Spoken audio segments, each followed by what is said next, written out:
Yo soy Sebastián Fuyú y me da mucho gusto saludarles y espero que estén en estos días aprovechando la oportunidad de estudiar con esta nueva modalidad a través de Aprende en Casa 2.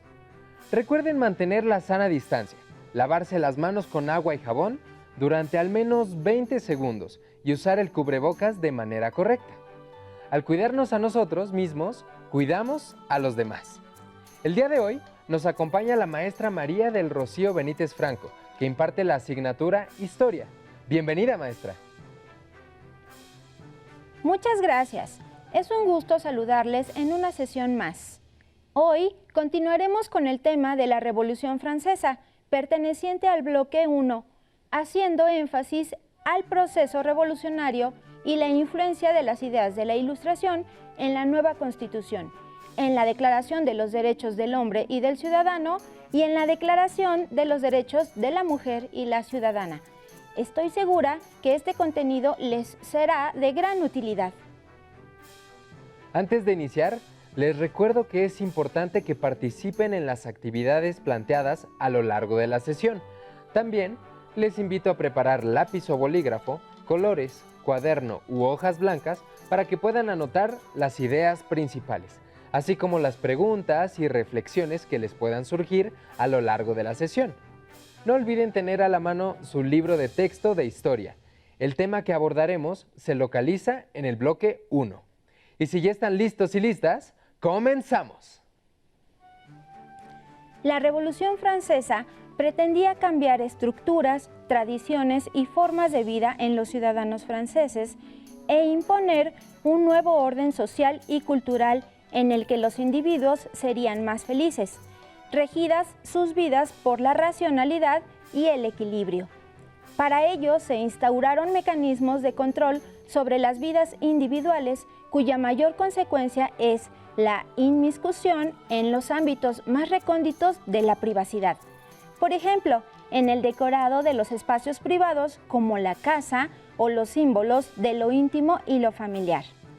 Para conocer un poco más sobre la vida cotidiana durante la Revolución Francesa, les leeremos un fragmento del siguiente texto.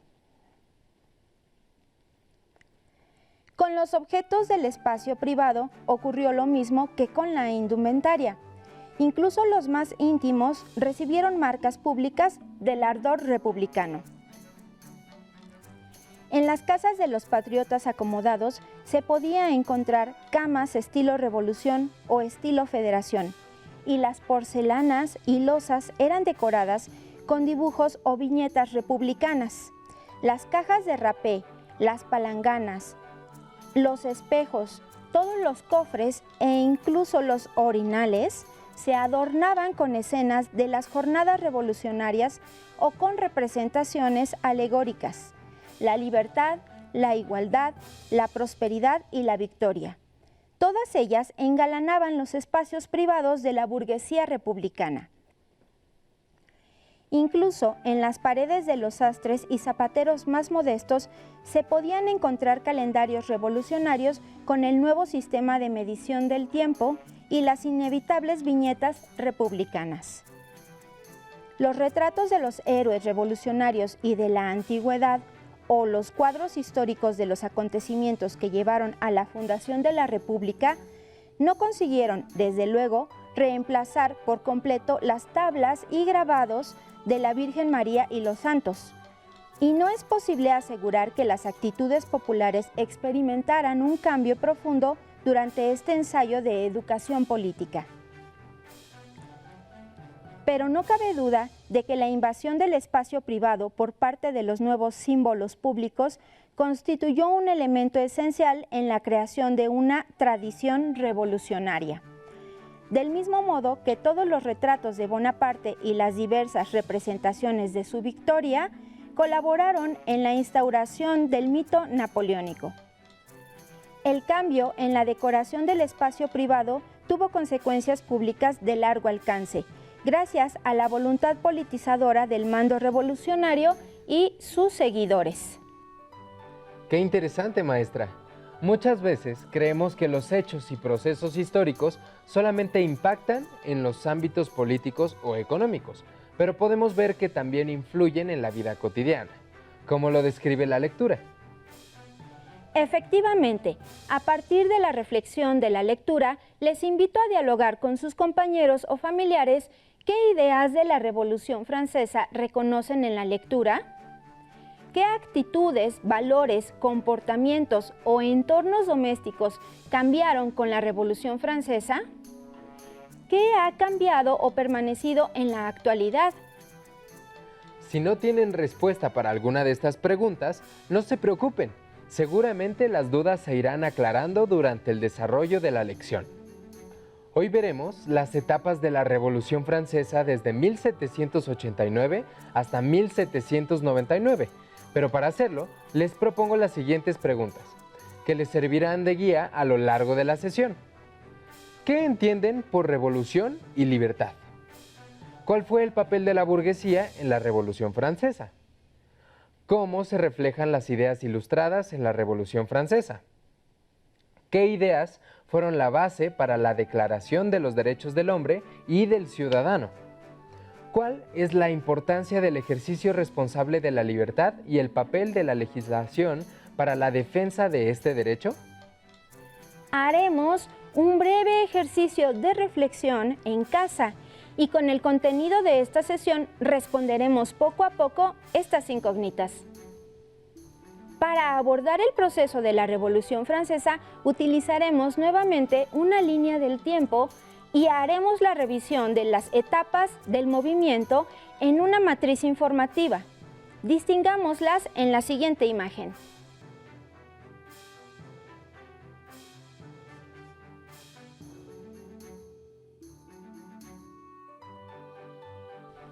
A raíz de la crisis agrícola, comercial y de financiamiento por la que el gobierno monárquico de Francia atravesaba y su población padecía, se agregará una más, la inestabilidad social y política. No obstante, el descontento de la población francesa se anhelaba una mejor calidad de vida, teniendo como base ideas libertarias que se difundían por las calles con ayuda de la clase social burguesa, la cual continuaba con la búsqueda de su ascenso al poder, argumentando para ello las ideas ilustradas sobre los derechos naturales del hombre, fomentando una alta identidad nacional con aspiraciones de libre pensamiento y expresión, y avivando la igualdad y fraternidad entre los pobladores. La primera etapa de la Revolución Francesa es de 1789 a 1791. En mayo de 1789, el rey Luis XVI convoca a un parlamento conocido como Estados Generales. El objetivo era atender y proponer acciones para la crisis que vivía el reino. Asistieron los representantes de los 3 estamentos. ¿Los recuerdan? La nobleza, el clero y el tercer estado, o estado llano. Sí, exacto. Este último, el tercer estado, propuso que los otros 2 estamentos pagaran impuestos y fueran restringidos sus privilegios, así como que se facilitara la libertad de libre mercado por parte de la corona y se estableciera un sistema de representación mediante el voto unipersonal para dar participación activa del tercer estado en la toma de decisiones del gobierno. Ante la negativa de la nobleza y el clero a pagar y ser limitados en sus privilegios, y obviamente la del rey a perder su derecho legítimo de gobernar, el tercer estado fue excluido definitivamente. Pero esto no impidió que se organizara en Asamblea Nacional el 17 de junio de 1789. Y para el 20 de junio propusieron hacer una nueva constitución que procurara los principios de libertad, fraternidad e igualdad, cuyo lema distingue y enarbola este movimiento revolucionario. Entre tanto, el enfado y fastidio social, además de las represiones, ocasionó que una multitud irrumpiera el 14 de julio de 1789 en la Bastilla. Este evento histórico genera un punto de inflexión en la historia de Europa y en el mundo. ya que simboliza la caída del antiguo régimen, la monarquía absoluta y despotismo ilustrado. La Asamblea Nacional hizo varias reformas para reflejar los ideales del liberalismo y la Ilustración. En agosto de 1789 se proclamó la Declaración de los Derechos del Hombre y del Ciudadano, la cual se inspiró en la Declaración de Independencia de los Estados Unidos de América. Sin embargo, estos derechos solo podían ser ejercidos por los varones. Este documento destaca que los seres humanos nacen libres e iguales en derechos, que se deben respetar los derechos naturales de libertad, propiedad y seguridad, que los ciudadanos tienen derecho a tener representantes y que estos hagan leyes para protegerlos y sancionar a quienes no las respeten, que las personas tienen libertad de pensamiento político, religioso y de prensa, que todos los ciudadanos contribuyen al mantenimiento del Estado, sin privilegios de ningún orden, por ejemplo, la exención de impuestos, entre otros.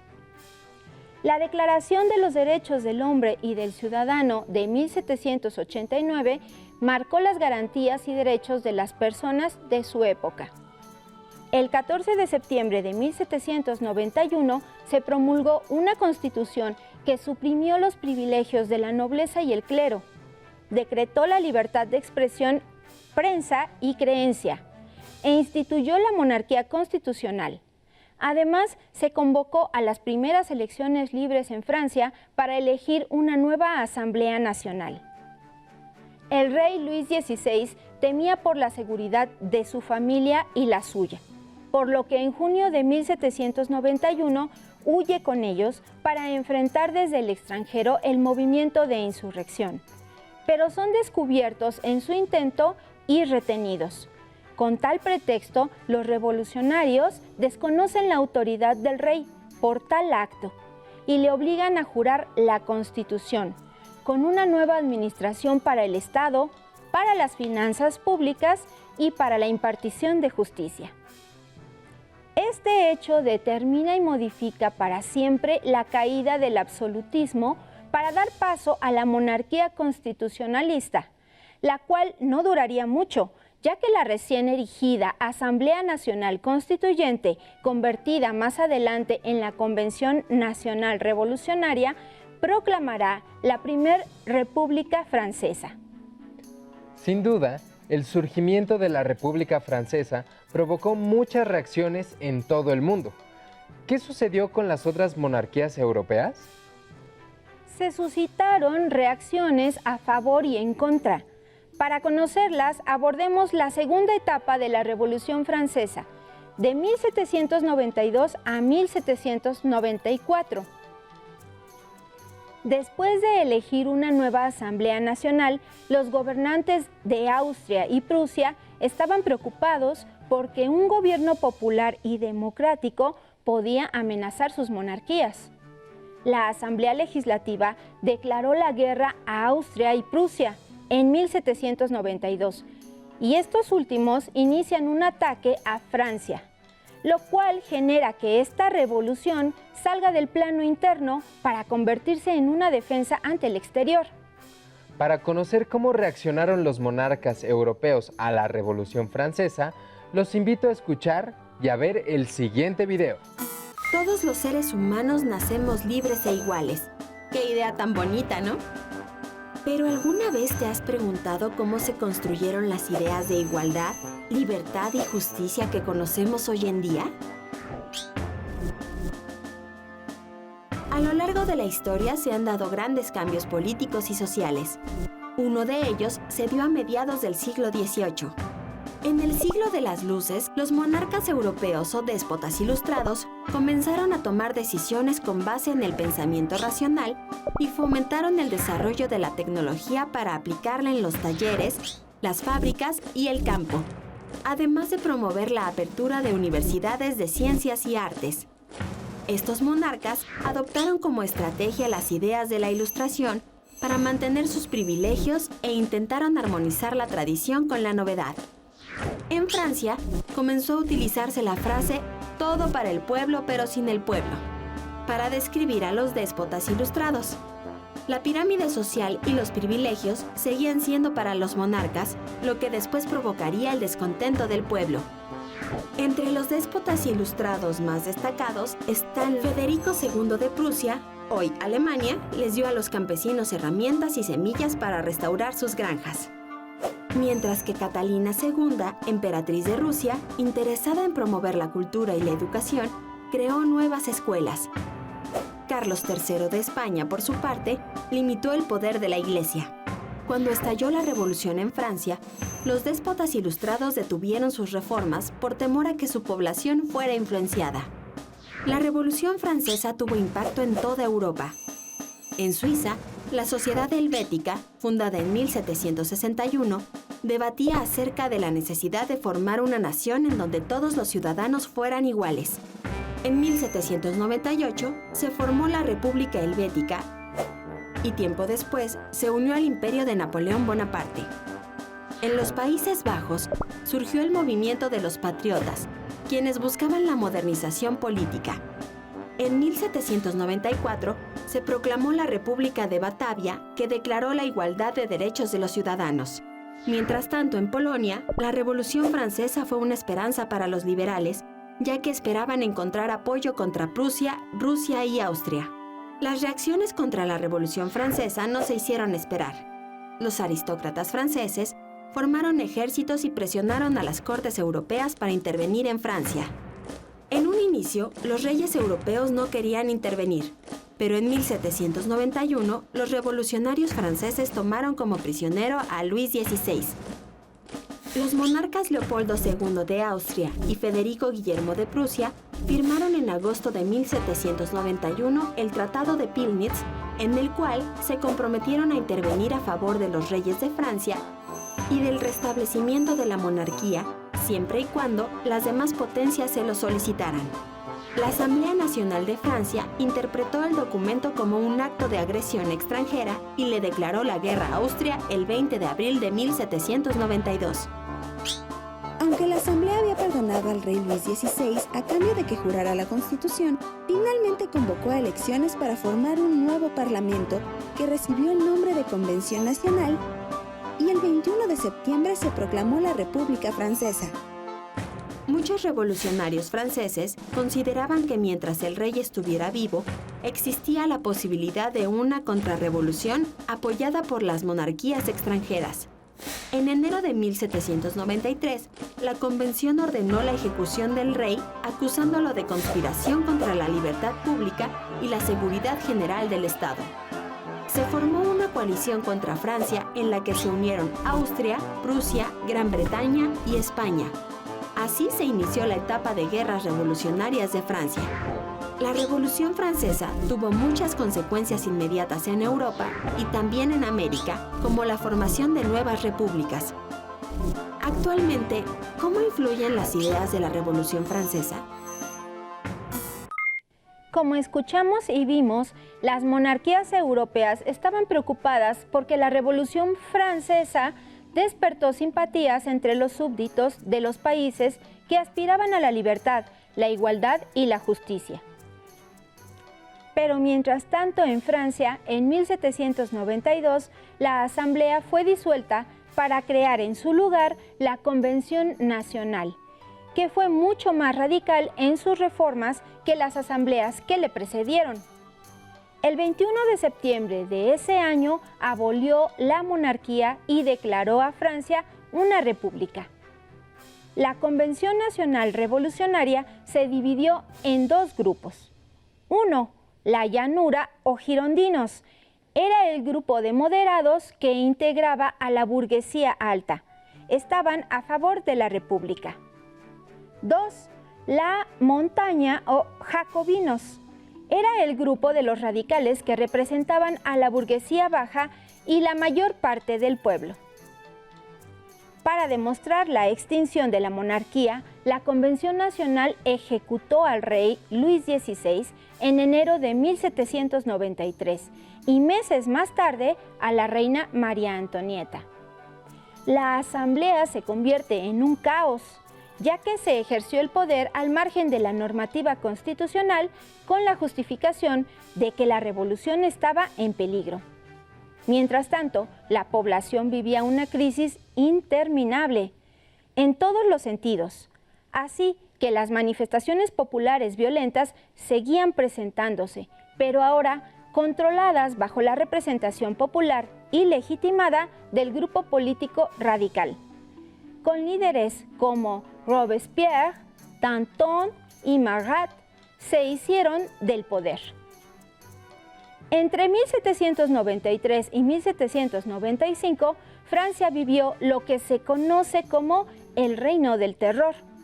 Se comenzó a ejecutar a quienes se consideró como traidores, es decir, a aquellos que no estaban de acuerdo con el nuevo régimen, a través del Comité de Salvación Pública. Durante este periodo, miles de personas murieron en la guillotina. Por ejemplo, la feminista precursora en Francia, Olympe de Gouges, sentenciada a la guillotina en 1793 por la sección radical, al haber criticado a la Convención Nacional, pero en 1791 redactó un documento, la Declaración de los Derechos de la Mujer y la Ciudadana. Este documento aludía a la imperiosa necesidad de que los derechos que ejercían los hombres en la Declaración de Derechos del Hombre y del Ciudadano, emitida en 1789, también debía reconocer los derechos de las mujeres, ya que ellas también habían aportado mucho durante la primera etapa de la Revolución. Pero la ley no lo permitía. Así que criticó la pena de muerte y defendió una monarquía moderada. Fue llevada a la guillotina. La Declaración de los Derechos de la Mujer y la Ciudadana sentó un precedente para el movimiento femenino en Europa y el mundo, efecto que hasta nuestros días sigue en pie, persiguiendo el respeto y la equidad de género.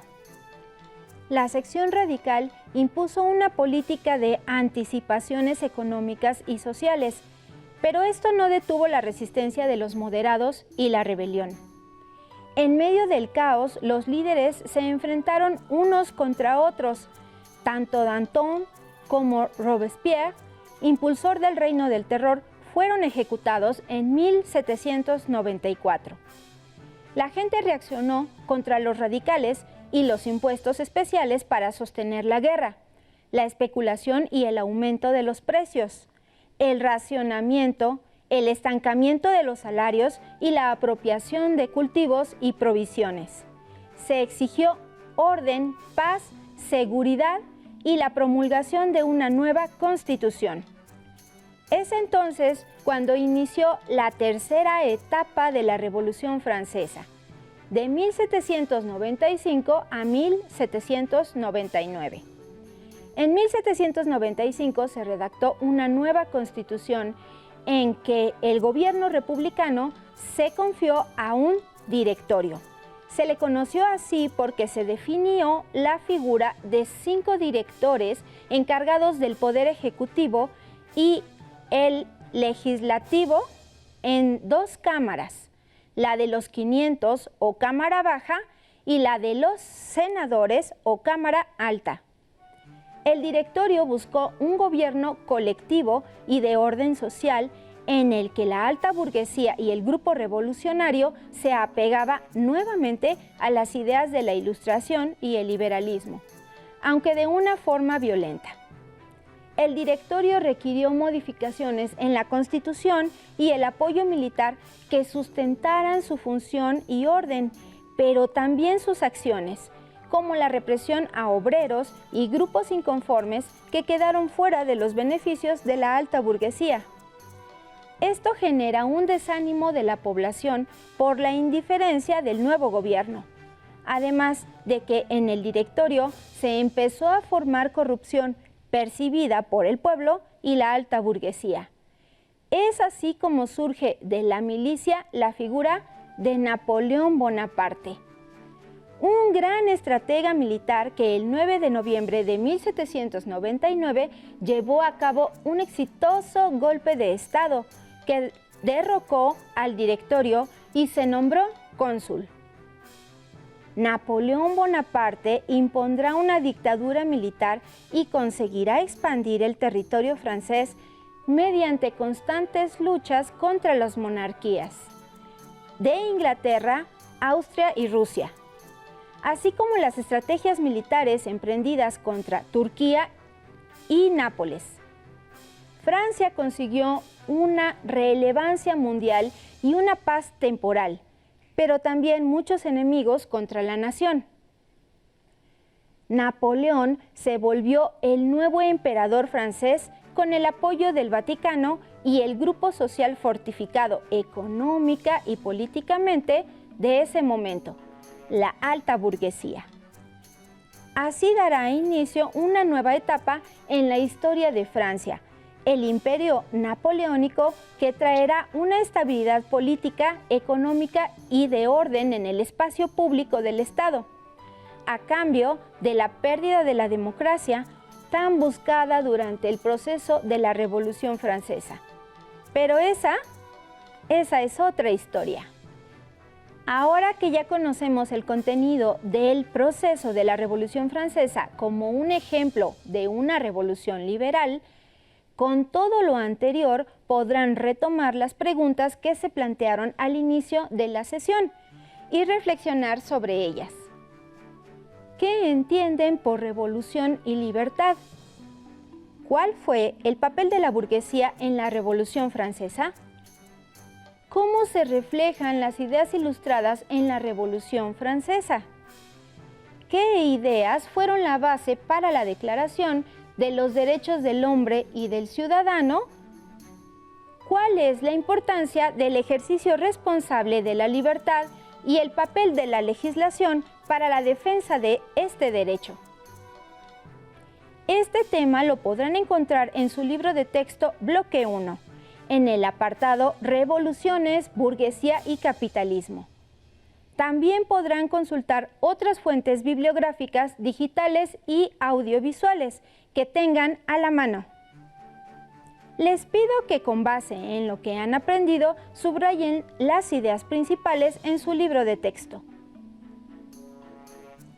Ahora que ya reconocemos el proceso revolucionario y la influencia de las ideas de la Ilustración en la nueva Constitución, en la Declaración de los Derechos del Hombre y del Ciudadano y en la Declaración de los Derechos de la Mujer y la Ciudadana, les invito a que todo este contenido lo aprovechen para integrarlo a su noticiero, que es la actividad propuesta para el reto de la semana. No olviden invitar a su familia a compartir sus propias aportaciones. Listo, terminamos, pero aún nos queda mucho por explorar y descubrir. Les pedimos que sigan en sintonía con nosotros y continúen llevando a cabo todas las medidas de higiene para que rápidamente podamos estar en la escuela de regreso. Así que nos vemos pronto aquí en Aprende en Casa 2. ¡Hasta la próxima!